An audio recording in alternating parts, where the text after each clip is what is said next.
दोस्तों, कलयुग के अंत के विषय में हमारे प्राचीन पुराणों में पहले से भविष्यवाणी की गई है। कलयुग का प्रभाव कैसा होगा, कलयुग में मनुष्य का व्यवहार कैसा होगा, कलयुग में स्त्रियां कैसी होंगी, कलयुग में मनुष्य की आयु का और आकार कितना होगा, कलयुग में पाप और पुण्य की परिभाषा क्या होगी, कलयुग में मुक्ति पाने के लिए कौन से मार्ग होंगे और कलयुग का अंत कैसे होगा। इन सब के विषय में हमारे प्राचीन पुराणों में कलयुग की भविष्यवाणी की गई है। भगवान श्री कृष्ण ने कलयुग की भयावता का वर्णन गरुड़ जी के सामने किया है, जिसके बारे में करुण पुराण में बताया गया है। आइए जानते हैं इसके अनुसार क्या भविष्यवाणी की गई है। कलयुग का अंत धर्म की विफलता, अनुशासन की कमी, मनुष्य में बढ़ती दुर्भावना, धन की लालसा, अत्यधिक काम का प्रभाव, भ्रष्टाचार से बढ़ता व्यापार, स्त्रियों में व्यभिचार और अनाचार आदि गुणों की वृद्धि, लोगों में आध्यात्मिकता की कमी, ऐसे ही लक्षण से कलयुग की पहचान होती है। भगवान श्री कृष्ण ने कहा है, कलयुग में मनुष्य का मन अत्यधिक कठोर हो जाएगा। मनुष्य अशांत, चंचल, धर्म के विमुख होकर अधर्म के पथ पर चलने वाले होंगे। उन्हें शास्त्रों का ज्ञान नहीं होगा, जिसके मुख से जो भी निकलेगा उसे ही शास्त्र समझा जाएगा।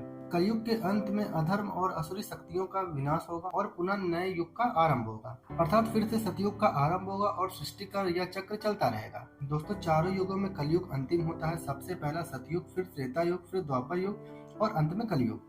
महाभारत के पश्चात कलयुग का आगमन पृथ्वी पर हुआ था। यह युग धार्मिक और आध्यात्मिक स्थिति में सबसे कम प्रगति करने वाला माना जाता है। मान्यता के अनुसार कई हजार वर्ष पहले महाभारत का युद्ध हुआ था और कलयुग का अंत इस युद्ध के 35 वर्ष के बाद हुआ, अर्थात भगवान श्री कृष्ण के अपने धाम जाने के बाद हुआ। श्री कृष्ण कहते हैं, कलयुग में लोग अपने स्वार्थ को ही सबसे ऊंचा मानेंगे। धर्म में विश्वास न होने के कारण लोग अन्याय पूर्वक आचरण करेंगे। यदि हम आज के समय में देखें तो पाप इतना ज्यादा बढ़ चुका है, मानो ऐसा लगता है कि कलयुग का अंत अब निकट आ चुका है। लेकिन कुछ विद्वानों के अनुसार यह तो बस शुरुआत है, आगे कलयुग और भी भयानक रूप लेने वाला है। कलयुग के इस भयानक रूप को देखने की क्षमता आज के मनुष्य के अंदर नहीं है। जब कलयुग का अंत निकट आएगा तो ऐसी ऐसी भयानक चीजें दिखाई पड़ेंगी। मनुष्य का रूप इतना विकृत और भयानक हो जाए कि वह मनुष्य कम पिशाच ज्यादा दिखाई देगा। आइए जानते हैं गरुड़ पुराण में कलयुग के अंत के विषय में क्या कहा गया है। गरुड़ पुराण के अनुसार एक बार गरुड़ जी ने भगवान श्री कृष्ण से पूछा कि हे प्रभु, चारों युगों में कलयुग को सबसे भयानक और दुखकारक क्यों माना गया है? इस कलयुग का अंत कैसे होगा और कलयुग के अंत समय निकट आने पर कौन कौन से संकेत दिखाई देंगे? तब भगवान श्री कृष्ण ने गरुड़ जी को कलयुग के अंत समय में मिलने वाले भयानक संकेतों के बारे में बताया। जब पृथ्वी पर चारों तरफ ऐसे संकेत दिखाई दे तो मनुष्य को समझ जाना चाहिए कि कलयुग का अंत निकट आ गया है। सबसे पहला संकेत, श्री कृष्ण के अनुसार कलयुग का अंत समय निकट आने पर मनुष्य की आयु घटकर 20 वर्ष ही शेष रह जाएगी। 12 वर्ष की आयु में मनुष्य के बाल पक जाएंगे, उनका शरीर अत्यंत कमजोर हो जाएगा। कलयुग में स्त्रियां 8 वर्ष या 9 वर्ष की आयु में संतान को जन्म देगी। कलयुग की औरतें बहुत ही क्षीण और छोटे शरीर वाली, अधिक भोजन करने वाले मंदभाग्या होंगी। कलयुग की स्त्रियां बहुत ही कम संतान उत्पन्न करेंगी और बहुत ही क्रोधित स्वभाव की होंगी। वह अपने संतान का पालन पोषण भी नहीं करेंगी।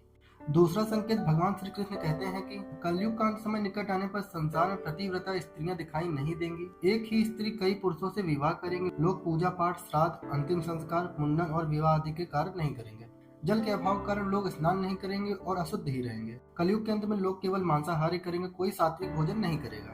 तीसरा संकेत, भगवान श्री कृष्ण कहते हैं कि जब कलयुग का अंत समय निकट आएगा तो वृक्षों में फल आना बंद हो जाएंगे और चारों तरफ केवल कटीले वृक्ष ही दिखाई देंगे। मनुष्य शाकाहार छोड़कर केवल मांसाहार का ही भक्षण करेगा। कलयुग का भोजन तामसिक और रोग उत्पन्न करने वाला होगा और इसी कारण से लोग जल्दी बूढ़े होकर मर जाएंगे। कलयुगी मनुष्य गाय की पूजा करना बंद कर देगा। सभी गाय का मांस खाएंगे। गाय को केवल दूध और मांस के लिए ही पाला जाएगा। चौथा संकेत, कलयुग का अंत समय निकट आने पर बारिश बहुत कम होगी। खेत अनाज नहीं उगा पाएंगे। फलों में रस भी उत्पन्न नहीं होगा। मनुष्य भूख और प्यास के कारण ही मरने लगेंगे। पांचवा संकेत, जब कलयुग का अंत होने वाला होगा तब भगवान विष्णु सूर्य की किरण में विराजमान होकर पृथ्वी का संपूर्ण जल सोख लेंगे। आकाश में चारों तरफ सूर्य ही दिखाई देंगे और इन सभी के प्रभाव से संपूर्ण पृथ्वी जलकर खाक हो जाएगी। फिर भगवान विष्णु संपूर्ण सृष्टि को दग्ध कर देंगे और मेघ को उत्पन्न करेंगे और ये मेघ भयंकर गर्जना करते हुए अगले 100 वर्षों तक वर्षा करेंगे और सृष्टि के इस भयंकर अग्नि को शांत कर देंगे। अग्नि शांत होने पर वे मेघ संपूर्ण जगत को जल से डुबो देंगे और इस प्रकार से कलयुग का अंत हो जाएगा और फिर परमात्मा अपनी इच्छा के अनुसार पुनः सृष्टि में जीव की उत्पत्ति करते हैं। दोस्तों, इस प्रकार से गरुड़ पुराण में कलयुग के अंत का वर्णन किया गया है। दोस्तों, अगर हमारे द्वारा दी गई जानकारी आपको अच्छी लगे तो वीडियो को लाइक एंड चैनल सब्सक्राइब करना ना भूलें। मिलते हैं नेक्स्ट वीडियो में। माँ काली का आशीर्वाद आप पर बना रहे। जय माँ काली, हर हर महादेव।